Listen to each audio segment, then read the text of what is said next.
এখন আবার মৌলবি দেখলি ধরাছে। হ্যাঁ, তারপরও মুর্শাকে বলছে আসসালামু আলাইকুম, অর্ধেক ধোঁয়াতে বলছে। এখন ভয় নাই। ওকে যদি কেউ বলে ওই বলছে আসছে রে, ও তখন বলে ও আল্লাহকেই ভয় করি না, তা ওকে কেন করবো? কত সাহস হয়। কথাটা কি বললে? আল্লাহকেই ভয় করি না। আহা, কত দূর পৌঁছে গেছে এই ক্যান্সার, কত দূর পৌঁছে গেছে ভাইরা আমার।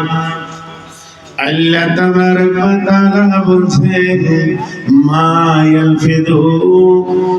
ইয়ালফিযু মিন কাওলিন ইল্লা লাদাইহি রাকীবুন আতীদ।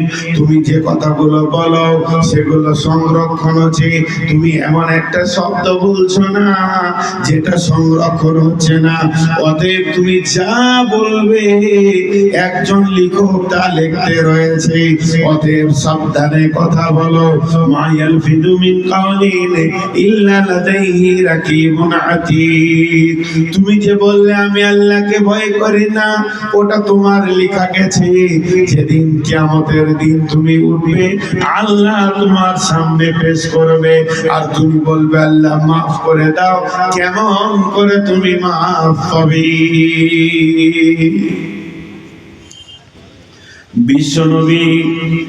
বিশ্বনবী তো নবী ছিলেন।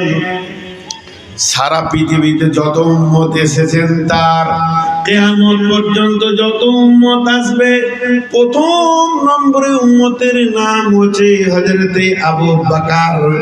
এর মতো উম্মত আর বিশ্ব নবীর কাছে কোনো উম্মত নাই। ইনি হলেন সিরিয়াল নাম্বার 1। ইনি হলেন রাসূলের হিজরতের সাথী, গারে শহরের সাথী। ইনি হলেন রাসূলের শ্বশুর আবু বকর। এমন একজন আল্লাহর রাসূলের জীবদ্দশায় তিনি ইমামতি করেছেন। সারা পৃথিবীর সমস্ত উম্মতের নেকি যদি একটা পাল্লায় চাপিয়ে দেওয়া হয়, আবু বকরের এক রাতের নেকি যদি চাপিয়ে দেওয়া হয়, বিশ্ব উম্মতের নেকি উপর দিকে উঠে যাবে। এই ব্যক্তিটার নাম আবু বকর। তাড়াতাড়ি জান্নাতের সুসংবাদ পেয়েছেন। পৃথিবীতে আবু বকর জান্নাতি। ওই লোকটা নিজের হাতটাকে নিজের বুকে মারছে আর নিজের বুক দিয়ে বলছে আবু বকর মুনাফিক, আবু বকর মুনাফিক, আবু বকর মুনাফিক। এরকম বুকে মারছে, কাঁদতে কাঁদতে দৌড়ছে। কার দিকে দৌড়ছে? রসুলের দিকে। রসুল সাল্লাম মসজিদে নববীতে বসে আবু বকরের ওই অবস্থা দেখে বলছে তুমি নিজেকে মুনাফিক বলছো কেন? কেন এত তুমি হতাশ? তুমি কেন এত হতাশ হচ্ছো? তুমি যে জান্নাতি। আবু বকর বলছে জি ইয়া রাসূলুল্লাহ, আমি এখন আপনার মজলিসে বসেছিলাম, একটু আগে আপনার কাছে বসেছিলাম। আপনার কাছে বসে আমি অঝোর নয়নে কাঁদছিলাম। জাহান্নামের ভয়ে কাঁদছিলাম, আখিরাতের ভয়ে কাঁদছিলাম। আর আপনার মজলিস থেকে এইমাত্র আমি বাড়িতে গেলাম। বাড়িতে গিয়ে আমি বিবির সঙ্গে হাসতে শুরু করে দিলাম। তাহলে তো আমার ঈমান নাই। যে লোক এখনই কাঁদে এখনই হাসে, এ আবু বকর তোর ঈমান আছে কিনা তুই নিজে দেখ। নিজেকে নিজে হতাশ করছে।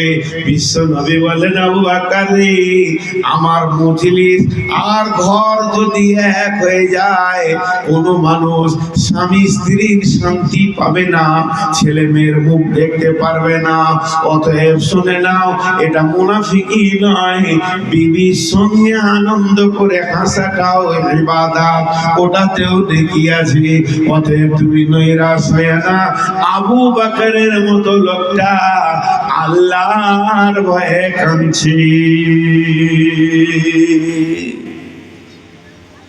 শুধু ভয় নাই আর আপনার, ভয় নাই আমার। আমরা শেষ হয়ে গেছি। মা আমার, বোন আমার, পুরুষদের দুটা বললাম, এবার মা বোনদেরকে একটা বলছে। হে আমার মা, ওরে আমার বোন, মেয়েটিকে, মেয়েটি হলো রসুলের একমাত্র কুঁয়ারি বিবি। মেয়েটিকে হাদিসের ভাষাতে যাকে মুহাদ্দিস বলা হয়েছে, মেয়েটিকে যার বিছানায় রসুল ছিলেন, নামাজ নাজিল হয়েছে, রসুলের মেরাজ হয়েছে। মেয়েটি কত কোয়ালিফাইড, ওই মেয়েটির নাম আম্মা জান আয়েশা। আম্মা জান আয়েশা বাড়িতে বসে থাকতে থাকতে হঠাৎ কেঁদে ফেললেন। রসুল জিজ্ঞেস করে, আয়েশা তোমাকে কেউ কাঁদালো, কেউ কিছু বললো নাকি? আম্মা জান আয়েশা বললেন, না, আমাকে কেউ কিছু বলেনি, কেউ কষ্ট দেয়নি। নবীজি বলছেন, তবে কাঁদছো কেন? আম্মা জান আয়েশা বললেন, আমি জাহান্নামের আগুনের কথা চিন্তা করছিলাম, তাই আমি কেঁদে ফেললাম। এই কথা যখনই বললেন, তখন বিশ্বনবী চুপ করে থেকে গেলেন। এটা তো কাঁদার বিষয়, এতে তো মানুষ কাঁদবে। আমি যদি এখন স্টেজে বসে কাঁদি, আমার ভাই আবুল হাসান বলবে, নূর মোহাম্মদ তুমি কাঁদছো কেন? আমি কারোর দিকে এরকম করে বলবো, মেরেছে, কমিটির লোক মেরেছে, ও অপমান করেছে। তখন উনি বলবেন, ঠিক আছে তুমি চুপ করো, ব্যবস্থাটা আমি দেখি কি করা যায়। কিন্তু যদি ওই ভাইকে আমি বলি জাহান্নামের ভয়ে কাঁদছি, একবারও বলবে না তুমি চুপ করো, আমি দেখে এলিব বিষয়টা কি করা যায়। এমনকি বিশ্বনবী নিজের বিবিকে ওই কথা বলছে না, আয়েশা রে তুমি চুপ করো, ওই ধাক্কা আমি দেখে নিব কি হবে না হবে। আয়েশা দেখলো তো রসুল কোনো কথা বলল না। অতি চালাক মেয়ে ছিলেন, বুদ্ধিমতী মেয়ে ছিলেন, সঙ্গে সঙ্গে জবান খুলে বলছেন, হাল তাজকুরুনা আলাইকুম ইয়াউমাল কিয়ামাতি ইয়া রাসূলুল্লাহ। ওগো দয়ার নবী, ওগো আল্লাহর নবী, এটা মদিনার মাটিতে আমি কেঁদেছি, আপনার কলিজাতে লেগেছে, আপনি ধরে এসে জিজ্ঞেস করেছেন, একটা বার বলেন, যেদিন আমি কিয়ামতের দিন নাফসি নাফসি করে কাঁদবো, সেদিন কি আপনার বিবি বলে মনে থাকবে? আজকে যেমন মহব্বত করে জিজ্ঞেস করলেন, সেদিন কি মহব্বত করে জিজ্ঞেস করবেন নাকি? আল্লাহর নবী উত্তর দিলেন, সালাসাতা মাতিনা ফালা ইয়াজকুরনা আহাদুনা আদান। আয়েশা রে, তিনি হ্যাঁ বললেন না, আশায় থেকে যাবে। তিনি না বললেন না, ছোট মানুষ দিলে কষ্ট পাবে।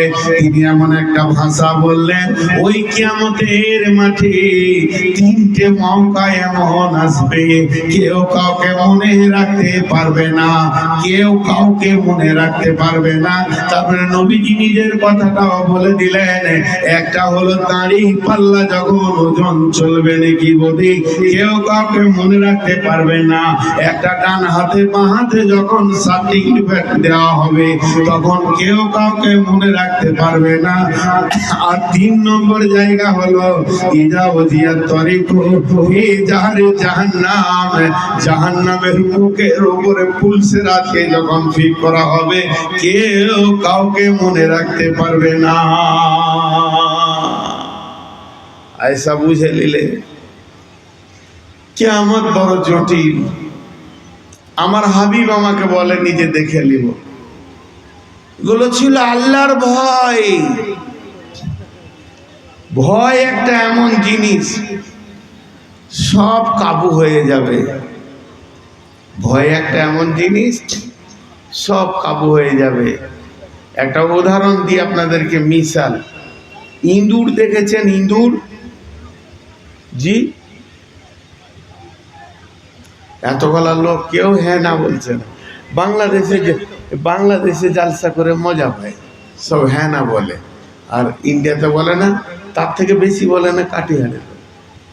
ইঁদুর দেখেন না? ইঁদুর চোখা, হ্যাঁ, ওর কাজ কি? জিসিপি চালায়, জিসিপি চালায়, প্রতিদিন মাটি কাটে। ভালো ভালো ঘরকে একদম কেটে ভিতরে, কলকাতায় যেমন মাটির তলায় রেল চলছে, এ পাতাল রেল করে দিয়েছে। আমি এক জায়গায় বলছিলাম, আজকের বায়ানে ওটা না, ইঁদুরের 3-4টা মিশাল আছে।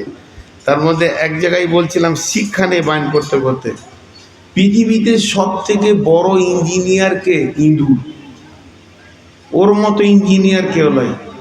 আপনার গ্রামের যে ছেলেটা দিল্লি থেকে ইঞ্জিনিয়ার পাস করে এসছে, ওকে নিয়ে আসেন, যে বলেন যে এই ঘরে একটা ফুটা কর টেনা মন করে, আর ওই দিক থেকে একটা কর দে, একসঙ্গে লাগিয়ে দে, তো তোর কত ব্রেন আছে দেখবো। তো ও ফিতে আনবে, মাপবে, 35-40 বার মাপলে দেয়ালে সিধা সিধি লাই, দেয়ালটাকে টেনা করে মারতে হবে। মেপে মেপে মেপে মেপে এই দিক থেকে যখন ভরবে, মানে ড্রিল মেশিন, আর ওই দিক থেকে ভরবে, তো দেখবে এরকম হয়ে গেছে, পারবে না। কত লেখাপড়া করে।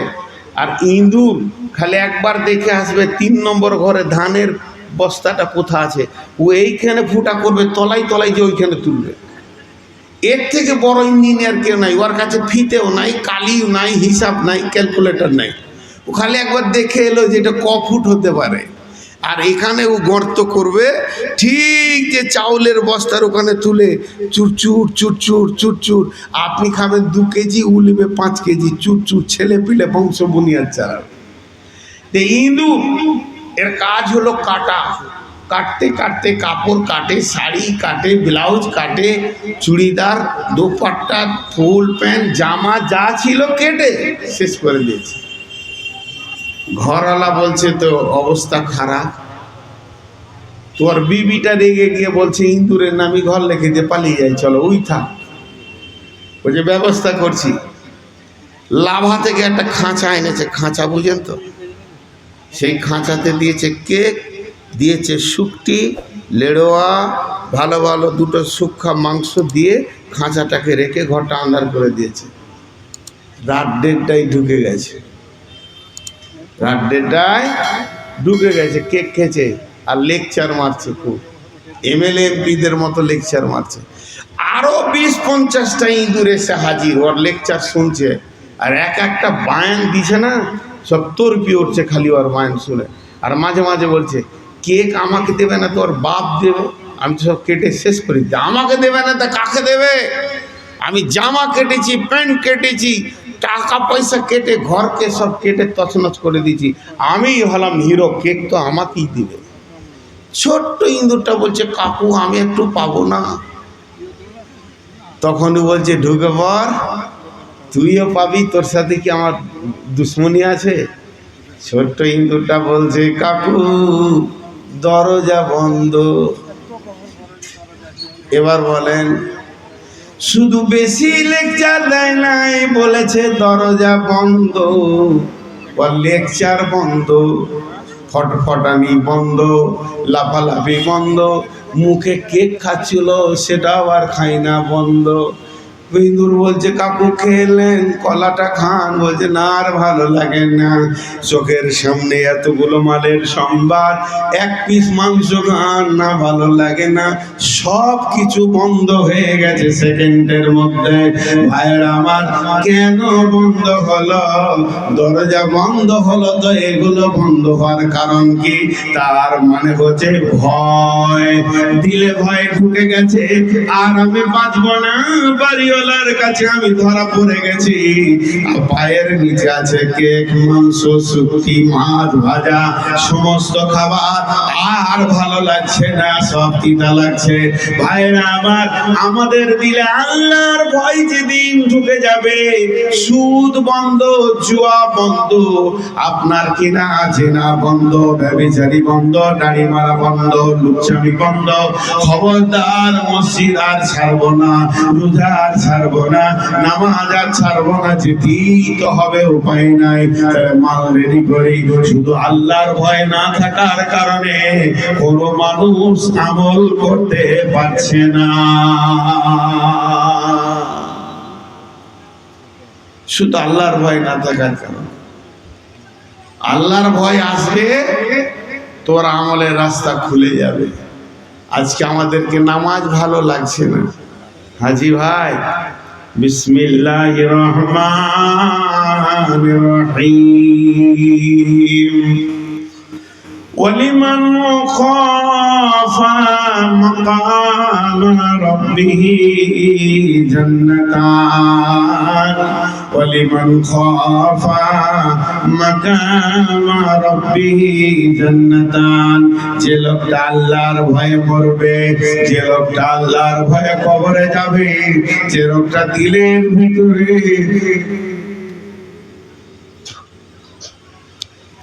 আল্লাহর ভয়কে নিয়ে মাহশারের ময়দানে যাবে, ওই লোকটা দুইখানা জান্নাত পাবে।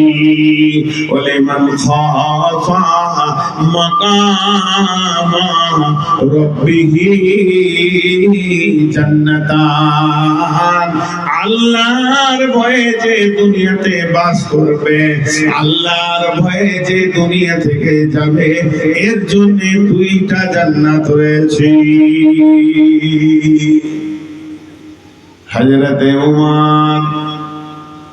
হযরতে উমর বিন খাত্তাব মুসলিম জাহানের দ্বিতীয় খলিফা। আল্লাহর নবী উমরের ডিগ্রি বলেছেন, লাউ কানা বা'দা নাবিয়ান কানা লাহু উমর। বিশ্ব নবীর মতো ব্যক্তিটা বলছে, আমার পরে যদি কেউ নবী হতো তো উমর হতো। সেই উমরের ঘটনা আপনাদের সামনে তুলে ধরেছি। হযরত উমর তার সাথীদেরকে সামনে রেখে বলছে, কেউ আছো কি আমাকে আল্লাহর ভয় সম্পর্কে কিছু বলবে? আমার ভিতরে যেন আল্লাহর ভয় ঢুকে যায়। রসুলের কাছে তোমরা শুনেছো, আমিও শুনেছি, তবে আমার শোনার মন করেছে, এই জন্য বলছি। এতগুলো লোকের ভিতরে একজন বলো আল্লাহর ভয় কাকে বলে? একজন লোক উঠে দাঁড়ালেন। লোকটার নাম কি? উবাই ইবনে কাব। উবাই ইবনে কাব উঠে বললেন, আল্লাহর ভয় সম্পর্কে আমি শুনেছি। হযরত ওমর বললেন, এসো তুমি আমার কাছে এসো, একবার আল্লাহর ভয়টা আমাকে বুঝিয়ে দাও। উবাই ইবনে কাব বলছেন, আমিরুল মুমিনিন, খলিফাতুল মুসলিমিন, জীবনে অনেক রাস্তা আপনি হেঁটেছেন, তবে কোনদিন এমন রাস্তা হেঁটেছেন কি বলেন? মধ্যখানে আলপথ, দুই দিকে জমি, দুই দিকে জমিওয়ালা তাদের জমির ফসলগুলোকে বাঁচানোর জন্য কাঁটা দিয়ে দিয়ে দিয়ে দিয়ে বেড়া দিয়েছে। বোরের কাঁটা, বাবলার কাঁটা, ঘন কাঁটার বেড়া, মধ্যখানে আলপথ। এই পথে কোনোদিন হেঁটেছেন কি? হযরত ওমর বলছেন, বন্ধু আমি হেঁটেছি। উবাই ইবনে কাব বললেন, কেমন করে হেঁটেছিলেন একবার আমাকে দেখান। হযরত ওমর গায়ের কাপড়গুলো সেমটে নিলেন, চাদরকে সেমটে নিয়ে বললেন, এত ভয়ে হেঁটেছিলাম, না ডান দিকে ঝুঁকি না বাম দিকে ঝুঁকি। ডান দিকে ঝুঁকলেও কাঁটা, বাম দিকে ঝুঁকলেও কাঁটা, আর আমি কাঁটার ভিতরে যাব, আমার সুতো ছিঁড়ে যাবে, চাদর ছিঁড়ে যাবে, কাপড় ছিঁড়ে যাবে, চামড়া কেটে যাবে, রক্ত বের হয়ে যাবে। এই সাবধানে সাবধানে আলটার এই মাথা থেকে উত্তর মাথা পর্যন্ত আমি হেঁটেছিলাম। উবাই ইবনে কাব বলেন, বাস বাস বাস, হয়ে গেছে, আর বলতে হবে না। আল্লাহর নবী এটাকেই আল্লাহর ভয় বলেছেন। এই পৃথিবীটা মুমিনের জন্য কাঁটা যুক্ত জায়গা, আর কাফের বেঈমানদের জন্য প্রশস্ত জায়গা। মুমিন যেখানেই যাবে বিপদে পড়বে।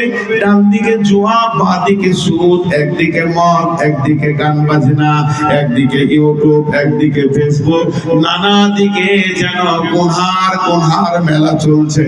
মুমিন যে হবে, কাঁটার রাস্তাতে নিজেকে যেমন বাঁচাতে হয়, ওই রকম নিজেকে কোনহা থেকে বাঁচিয়ে বাঁচিয়ে পৃথিবীর এই প্রান্ত থেকে কবর পর্যন্ত পৌঁছাবে।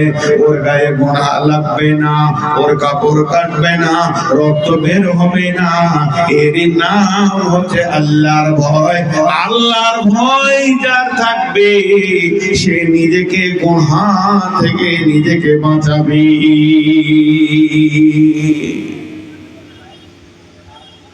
মসজিদে আপনাকে যদি কেউ ভরতে পারে তা আল্লাহর ভয় পাবে। জি, আল্লাহর ভয় পারবে। আমাদের মধ্যে আল্লাহর ভয় চলে গেছে, নাই নাই। আমি বাংলাদেশে টাঙ্গাইল বলে একটা জেলা আছে, 12টায় শেষ পর্যন্ত না, 12টায় পুলিশ বলেছে আপনার দমে গেলে হবে, মার খাবো, আমিও খাবো। আজকে 4 বার চেক করেছে। নীতিশ কুমারের সরকারের কোনটা কাজ? 1টা পর্যন্ত পারবে না, 12:30 পর্যন্ত চালাবে। 1টা পর্যন্ত না,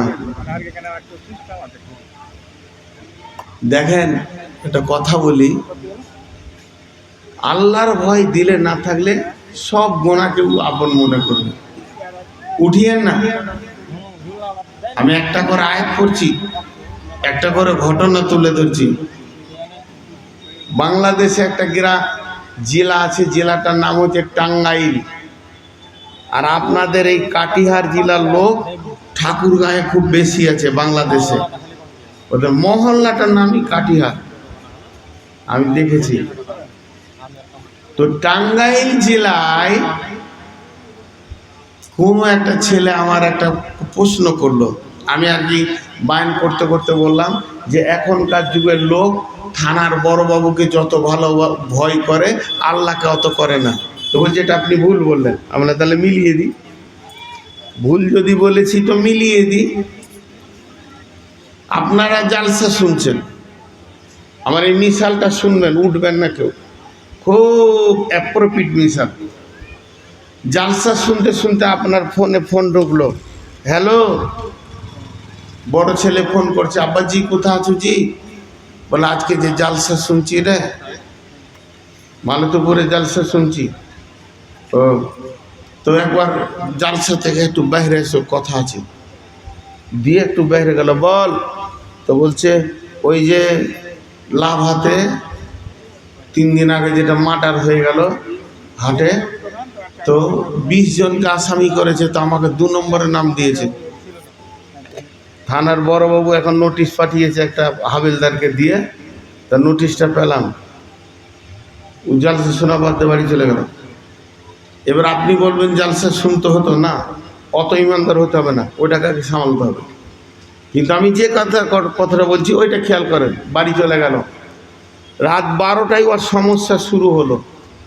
বাড়িতে গিয়ে ফোন নিয়ে বসে গেল, মা পেরেশান, বাপ পেরেশান, বেটা পেরেশান, বেটি পেরেশান, স্ত্রী পেরেশান, বিবি পেরেশান, ছেলে পেরেশান, গাঁওয়ালা পেরেশান, পাড়াওয়ালা পেরেশান, যে এত ভালো ছেলের নামটা কেন লিস্টে গেল রে।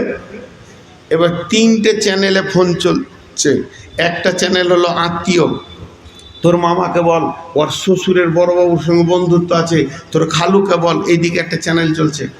আর একটা ফোন চলছে যে গুন্ডা এলাকার যে কালু ডাকাতকে বল, খবির ডাকাতকে নিয়ে একবার বড়বাবুকে দেখা করবে, তাহলে নামটা কাটবে। আর একটা চলছে রাজনৈতিক, এই পঞ্চায়েত মেম্বারকে বল, এমএলএকে বল, এমপিকে বল, এই কর, কেন উঠছিল না, নামটা কেন দিবে। 12টাতে পেরেশানি শুরু হলো। যখন 2টা বাজছে তখন পাটনা, আপনাদের রাজধানী হলো পাটনা, পাটনার হেড থানা থেকে আপনাদের থানাকে ফোন করে বলে দিয়েছে লাভাতে যে 2 নম্বর নামটা কেটে দাও, ও ছেলেটা ছিল না। 2 নম্বর নামটা কেটে দেওয়া হলো। থানার বড়বাবু ফোন করছে হাজি সাহেবকে, হাজি সাহেব ফোনটা আপনি কে ধরেছেন? হাজি আব্দুল সালাম সাহেব। বলে হ্যাঁ। বলে আপনার বেটা আবুল কালামের নাম কেটে দিয়েছি। গোটা ঘর শান্তি হয়ে গেল। সুদগা, যা সুদগা, ছেলে শুধবে, বেটি শুধবে, ছেলে মেয়ে পেরেশান ছিল, সবাই শুতে গেল। ভাইরা আমার, 12টার সময় পেরেশানি শুরু হলো, আর 2টার মধ্যে পেরেশানি শেষ হয়ে গেল। পেরেশানিটা কি ছিল? থানার পুলিশে তুলবে, ভাগলপুর না হলে পাটনা কিংবা কাটিহারের জেলে জীবন কাটবে, এর থেকে বেশি কিছু নয়। এইবার 2টার ঘরে 3টা গেল, 3টার ঘড়ি 4টায় গেল, 4টার ঘড়ি যখন 5টায় গেল, এটা থানার বড়বাবুর নোটিশ নয়, এটা কাটিহারের নোটিশ নয়, এটা রাজধানীর নোটিশ নয়, কেন্দ্রের নোটিশ নয়, আপনার কোনো পুলিশ নোটিশ দেয়নি, স্বয়ং আল্লাহ আপনার ঘরে নোটিশ পাঠাচ্ছেন। আসসালাতু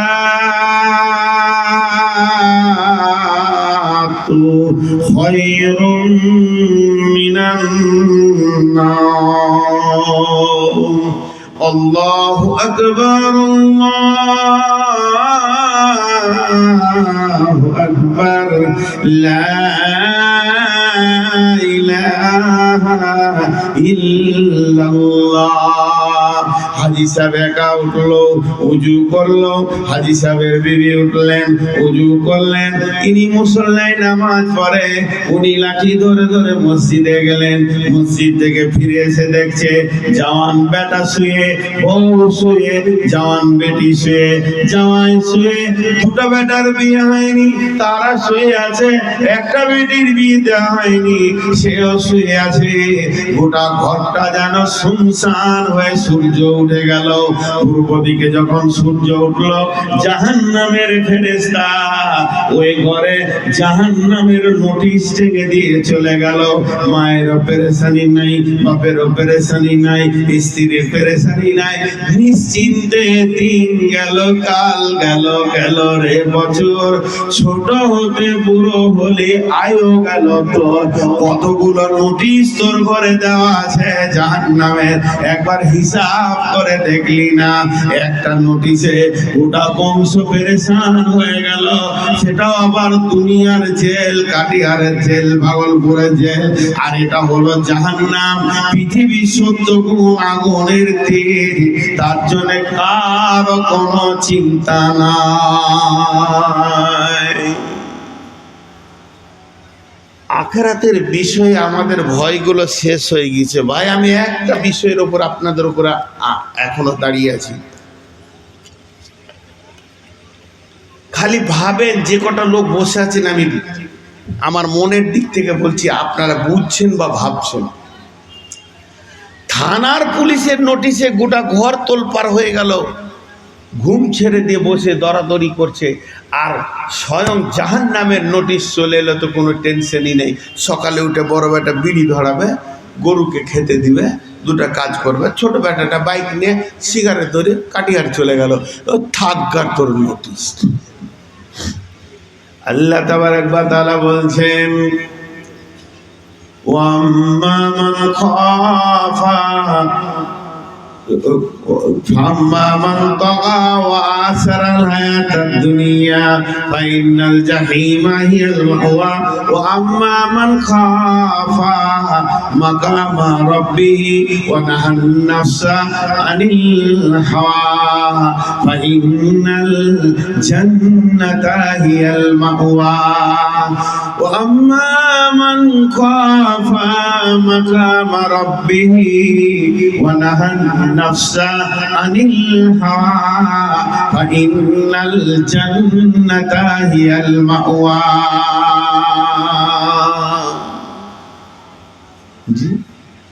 কত সুন্দর কথা বললেন আল্লাহ। জাহান্নাম, পুলসিরাত বলছে না, ছোট কথা শোনো ও মুমিনের দল, তোমার দুটা পা আছে, এই স্টেজে উঠতে গেলে মাটিতে একটা পা, স্টেজে একটা পা, বাম পাটা মাটিতে রাখবো, ডান পাটা স্টেজে পড়বে। মুসলমান কাটিহারের লোক একটু বুঝেন, আপনার দুটা পা আছে, একটা পাকে আপনি নাফসের ওপরে রেখে দেন, মন চাহি জিন্দেগি করব না, মনের মতো চলবো না, আমি নিজের জিন্দেগিকে রব চাহিতে ফেলে দেব, আল্লাহ এবং রসুলের হাওয়ালা করে দেব, আমি স্বাধীনতা নিব না। আমার মনের ওপরে যদি আমি বাম পায়ে লাফ মেরে দিই দিতে পারি। ও আম্মা মান খাফা মাকামা রাব্বিহি, সব সময় আল্লাহকে আমি ভয় করছি, আমার রব কি বলবে, এইটা করব কি করব না। তো বাম্পায় করে যখন আমি মনের মধ্যে লাভ ফেলে দিব, ফা ইন্নাল জান্নাতা হিয়াল মাওয়া, তোমার ডান পাটা তখন জান্নাতে পড়বে, তুমি জান্নাতের মেহমান হয়ে যাবে। জি, তুমি জান্নাতের মেহমান হয়ে যাবে। কি হলো রে বাবু, উঠছিস কেন রে? এত সুন্দর কথা তো দিন ভাল লাগছে না? আহা, দিল বলছে ওর, শয়তান বলছে এতক্ষণ বসে থাকবি। কি হলো?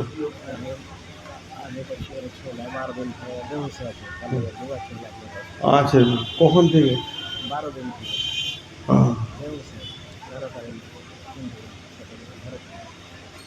আচ্ছা, দোয়া করছি।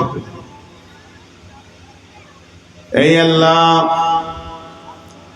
এজবিল বাস রব্বিন নাস ওয়াসফি আনতা সাফি লা শিফাউ ইল্লা শিফাউ কাশফা আল্লাহ গাদরু সাকামা।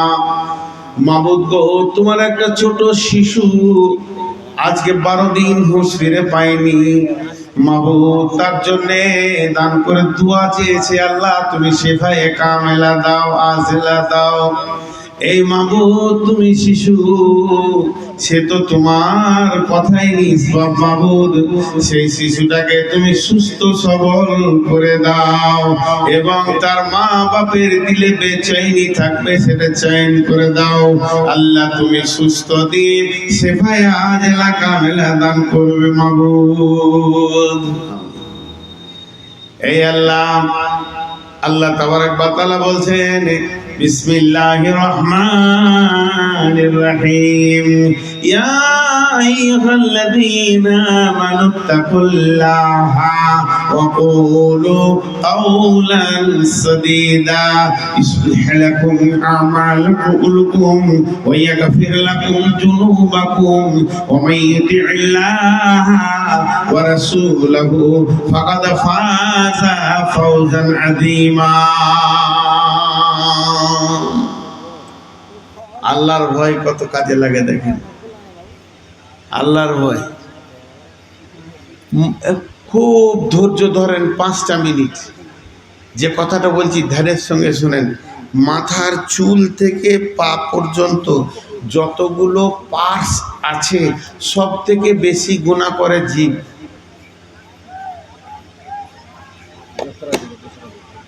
জীব একাই গুনাহ করে 163টা। হাত 2-5টা করে, পা 2-1টা করে, সরঙ্গা থেকে 2-1টা হয়, মনে থেকে 2-4টা হয়, ব্রেনে 2-4টা। সবারই গোনা কিন্তু 2টা 4টা 5টা 7টা, আর জীবের গোনা 163, 150 ছাড়িয়ে চলে গেছে।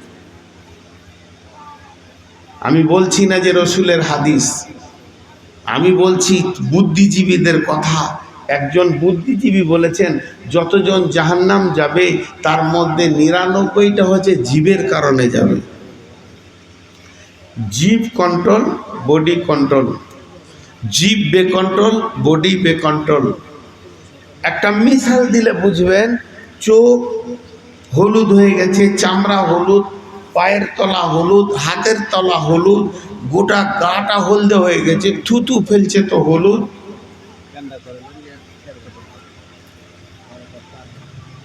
না, ও কেউ বলেছে কিছু? তো সব হলুদ। হ্যাঁ ভাই, ওর রোগ কি? জন্ডিস।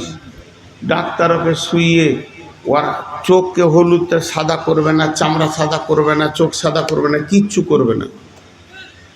ওর যে পাকস্থলী আছে ওইখানে জন্ডিস নামে একটা পোকা আছে, ওই কীড়াটাকে মারবে তো গোটা হাত পা সব ঠিক হয়ে যাবে। তো মানুষ হাতে পায়ে মনে দিলে ব্রেনে যত গুনাহ করে ওর জীব থেকে গুনাহ তৈরি হয়। পয়সা সব কিছু শুরু হতে হয় ওখান থেকে। জীব কন্ট্রোল তো গুনাহ গোফ কন্ট্রোল। এবার এই আয়াত আল্লাহ বলছেন জীবকে কন্ট্রোল করো। জীবকে কি দিয়ে কন্ট্রোল করবেন? জীবকে কি দিয়ে কন্ট্রোল করবেন? জীবকে কি দিয়ে বাঁধবেন? রশি দিয়ে বাঁধা যাবে না, তার দিয়ে বাঁধলেও রাখতে পারবেন না, তার কাটা পিটিয়ে দিয়েও রাখা যাবে না। জীবকে কন্ট্রোল করা একটা ট্যাবলেট আছে, ওটা আপনি কপ করে গিলে দিবেন, আপনার জীব একবারে স্থির হয়ে যাবে, কন্ট্রোল হয়ে যাবে। সেটা কি? ইয়া আইয়ুহাল্লাযীনা আমানু, হে ঈমানদারেরা, হে মুমিন লোক শুনে নাও, ইত্তাকুল্লাহ, আল্লাহকে ভয় করো।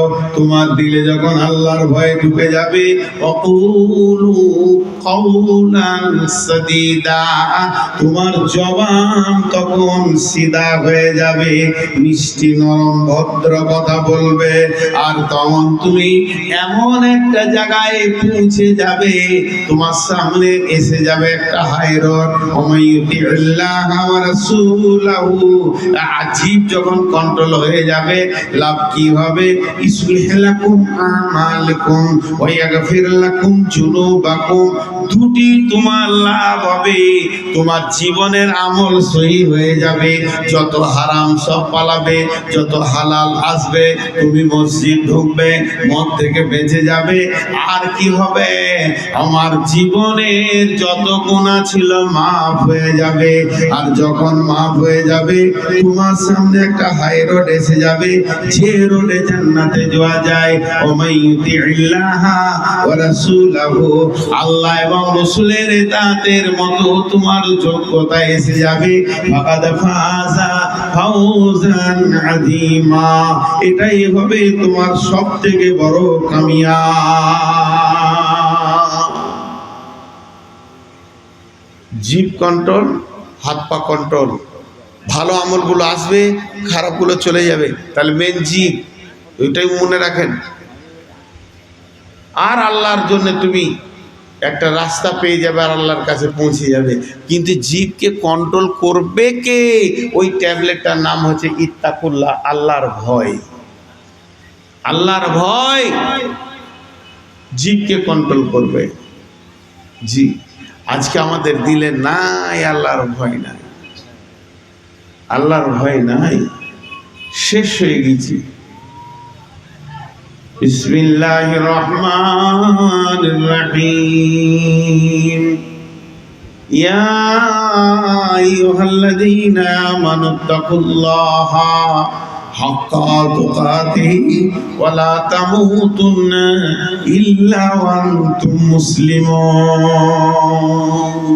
হে ঈমানদারেরা, তোমরা আল্লাহকে ভয় করো যেমন হক আল্লাহ রাখে।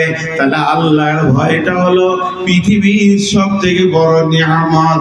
যারা ভয় করে তাদেরকে মুত্তাকি বলা হয়।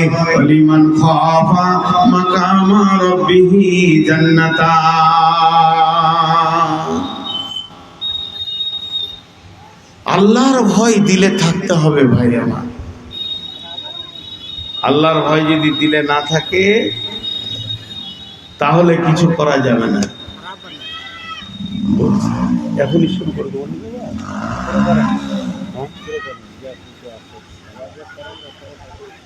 তাই হয়, কাট কেটে পারবো না। ভাইয়েরা আমার, শুধু একটা কথা আপনাদেরকে শুনিয়ে দিই, উঠিয়েন না, উঠিয়েন না। একটা কথা শুনিয়ে দিই, উঠিয়েন না। যাবেনই তো বাবজি, বসেন। মানা করলে ওই আবার উঠছে। খুব আমার মনে হচ্ছে কিমতি বলছি, আপনাদের কেমন মনে হচ্ছে আল্লাহ জানে। বসেন। একটা আয়াতের খালি তর্জমা করব, তফসির করব না। বিসমিল্লাহির রহমানির রহিম। লাইসাল বিররা আন তুওয়াল্লু ওযুহাকুম কিবালাল মাশরিকি ওয়াল মাগরিবি ওয়ালাকিন্নাল বিররা মান আমানা বিল্লাহি ওয়াল ইয়াউমিল আখির ওয়াল মালাইকাতি ওয়াল কিতাবি ওয়ান নাবিয়্যিন ওয়া আতাল মালা আলা হুব্বিহি যাবিল কুরবা ওয়াল ইয়াতামা ওয়াল মাসাকিন ওয়া ইবনাস সাবিলি ওয়াস সাইলিনা ফির রিকাব ওয়া আকামাস সালাতা ওয়া আতাজ যাকাত والموفون بعهدهم إذا عهدوا والصابرين في البأساء والضراء وحين البأس أولئك الذين صدقوا وأولئك هم المتقون। আয়াতটা পড়তে যতক্ষণ লাগলো তর্জমা ততক্ষণ লাগবে না, এই শর্টে করে দিয়েছি। যত আমি শুরু থেকে এই পর্যন্ত বললাম তার একটা নাম, যে আল্লাহকে ভয় করে ওর নাম মুত্তাকি, হয়ে গেল। তার একটাই নাম মুত্তাকি। যে মেডিকেলে পড়ে তার নাম ডাক্তার, যে ইঞ্জিনিয়ারিং পড়ে তার নাম ইঞ্জিনিয়ার, যে পিএইচডি করে তার নাম প্রফেসর, আর যে আল্লাহকে ভয় করে ওর নাম মুত্তাকি। মুত্তাকি